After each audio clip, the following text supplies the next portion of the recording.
विविध कारणांनी देशातील हिंदू धर्मावर अतिक्रमण होते। मुस्लिम समाजाचं लांगुलचालन करण्यासाठी हिंदू धर्माला कमी लेखलं जाते।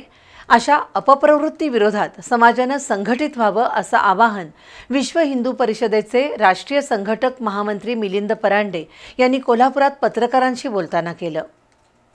संघटनात्मक प्रवास योजनेअंतर्गत विश्व हिंदू परिषदेचे राष्ट्रीय संघटक महामंत्री मिलिंद परांडे कोल्हापूर दौऱ्यावर आले होते। यावेळी त्यांनी पत्रकारांशी संवाद साधत विश्व हिंदू परिषदेच्या सामाजिक वाटचालीचा आढावा घेतला। लव जिहाद, गोहत्या, धर्मांतर यासह अन्य कारणांनी हिंदू धर्मावर अतिक्रमण होत असल्याचं दिसून येत आहे। हे अतिक्रमण रोखण्यासाठी तसंच देशातील हिंदू आणि हिंदुत्वाच्या रक्षणासाठी विश्व हिंदू परिषद लढा देत आहे। या लढ्याला सर्व समाजाचं पाठबळ मिळावं अशी अपेक्षा मिलिंद परांडे यांनी व्यक्त केली आहे। हा काळ हिंदू समाजाकरता सर्वात अनुकूल काळ आहे।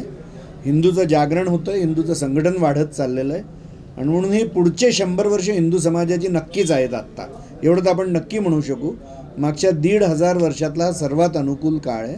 त्यामुळे हिंदू समाजाने अधिक जागरूक होऊन आणि हिंदू समाजाचं कार्य वाढवलं पाहिजे।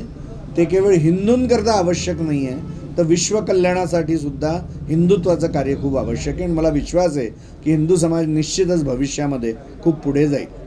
मुस्लिम समाजाचं लांगुलचालन करण्यासाठी हिंदू धर्मीयांना कमी लेखलं जात आहे। हिंदू धर्माच्या रक्षणासाठी कार्यरत असणाऱ्या संघटनांवर कारवाई केली जाते, ही खेदाची बाब आहे असं परांडे यांनी नमूद केलं।